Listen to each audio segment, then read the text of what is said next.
Most people don't lose money in sports cars because they're dumb or because they get scammed. They lose it because they're doing what everybody else does.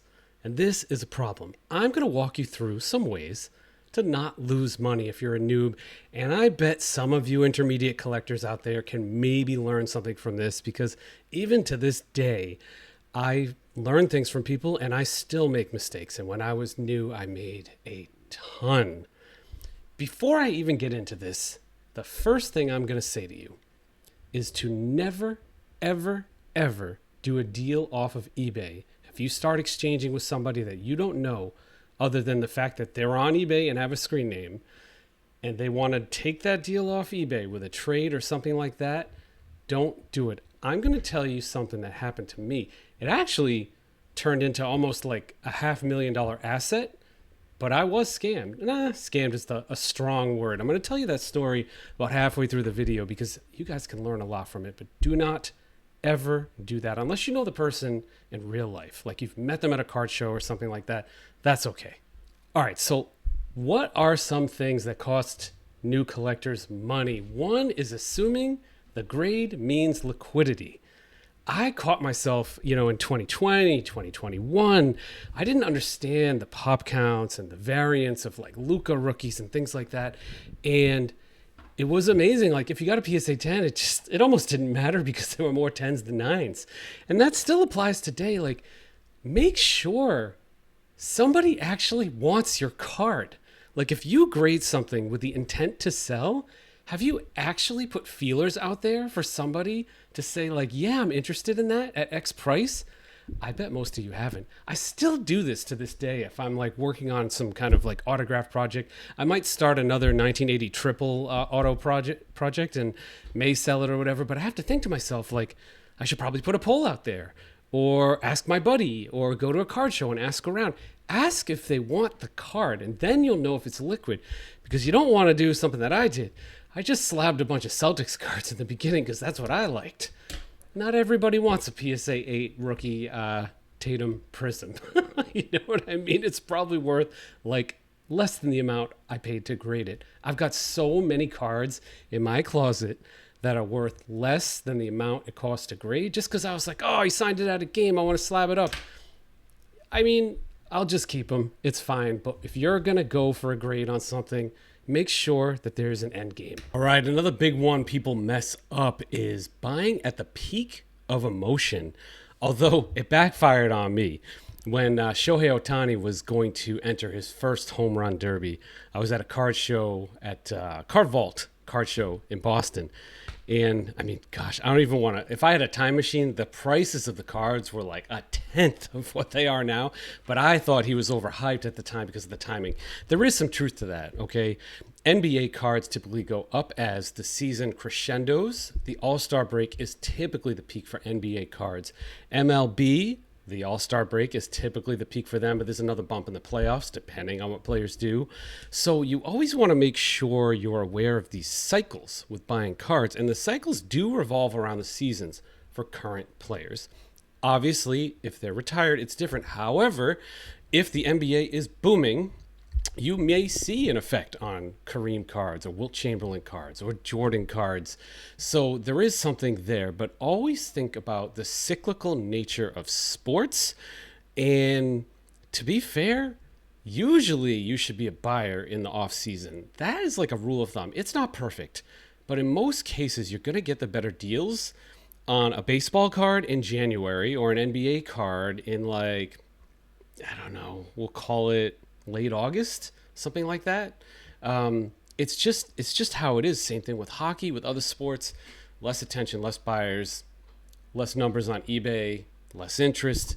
You can find deals. People still need to move stuff for whatever reasons. They're moving things and upgrading, whatever. There still needs to be liquidity, but there's just less demand. And so obviously the only mechanism left is price, and you can get better deals. And again, yes, it's not applicable to every single player, so I don't want to hear that in the comments. But for the most part, it's a good rule of thumb. Just don't buy during like peak emotions, or somebody has a really good playoff game and you're gonna hold that guy for 10 years, like the pitcher in the World Series. That's better for a quick flip. If somebody has a crazy run in the NBA playoffs, or they're really popping and they're like an MVP candidate, that's a good time to like buy and flip, maybe flip a grade, try to like cross, something like that. That's not a good time to buy and then hold the guy. Terrible, terrible. Do the opposite. That is a short-term play, and so treat it like one. All right, before I talk about the exit plan, which everybody should have when you buy a card of some kind, I've even got an exit plan for these two cards. All right, these cards I'm crossing, and this Paxson looks pretty damn minty. I'm going to try to cross this and get it into my 86 Fleer autograph set. This is another quick tip. See this blue flip label? All this means is that the autograph was authenticated, but the card wasn't graded. But look at this card. I'm going to try to do this without the ring lights messing it up too much. I got this for probably $100 on eBay. And I mean, damn, right? Like, this is a 9. The back... It's got that old card look, so I don't think it'll be a 10, but I mean, maybe PSA will give me an 8, but that's a damn good card. That's a good buy. I'm going to upgrade it. I'm going to cross it. That's my exit plan. Before I talk to you about your exit plans, the story that I promised, one of the first things I did, this is like 2020, I got a lot of Kareem Abdul-Jabbar stuff autographed. I convinced them, I was one of the first guys to do it, to convince them to sign Kareem Abdul-Jabbar. And I was using it as an opportunity to crack high-grade Kareems and have them signed with the full name and sell them at a premium on eBay. So it was a fun little arbitrage. Everybody was getting paid. They were getting paid. I was making money. And then I ran into one that was like authentic, because PSA did this a lot. I gambled on a screw down and lost big. And the guy, I had it on eBay, and the guy was like, hey, you want to do any trades? And I did the trade. And he offered a PSA 7 Jordan Fleer rookie. I was not seasoned at the time. Now I am probably a top 1% expert on that card. Looking for the dot above corp. That spoiler, that's how you find 99% of them. But even bigger spoiler, buy a $10 UV light on Amazon, and that will tell you if a Jordan rookie is real or fake. First, go to Amazon, get the cheapest UV light you can find. All right, real MJ looks like real natural light when you hit it. Fake MJ, see the difference? Looks like a blue light. If you stack them, you can really tell. You can even see the ink. So if you're ever gonna buy one of these raw, buy it in person and make sure you have one of these handy. The way it reacts to 80s ink is one way, and the way it reacts to modern ink is another way. It looks all wonky and stuff. But anyway, I didn't know that, and I got the slab shipped to me. It didn't have a PSA logo on it. It had a label inside. It was like a garbage pail kit or something like that when I tried to cross it. So I was pissed. And to be fair, the guy was, he said he didn't know, and it was his buddy, and he says he wouldn't put it past him. And what he did was he gave me his raw 1986 Fleer set sans Jordan. And then I took that and got everything signed, and one of those sold for $500,000 a couple months ago. And mine will be nicer than that one when I am done with it. I mean, I'm done with it, but as I'm improving it with cards like this, it'll be even nicer. So it's actually a good story. I could have left the hobby altogether, but I took lemons and I made lemonade. So your exit strategy, I think this is important. Who's the buyer of this card when you're done with it? Like, if you're going to be done with this card, you need to think of like 3 people that would buy this and what they would buy it for and how they would buy it and where you're going to sell it. If you don't have a plan like that, it's only okay if you're going to keep the card forever. And even then, your exit plan is your will.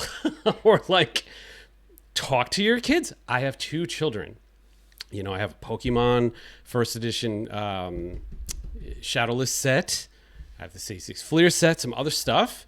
And so I talk to the children and see which ones they want. That's still an exit plan. Even if I'm keeping it in my PC or in the family, you should talk about it with your family. Maybe your family doesn't want it. Or if they do, make sure it's in a will so nobody fights over it. Like, you should always have an exit plan for something you're selling or even something you're keeping, because we all exit this earth, unfortunately. And so you need to have an exit plan for assets, even if you're planning to keep them. Could get hit by a truck. I hate to be morbid here, but you could. And so you should have an exit plan for your cards.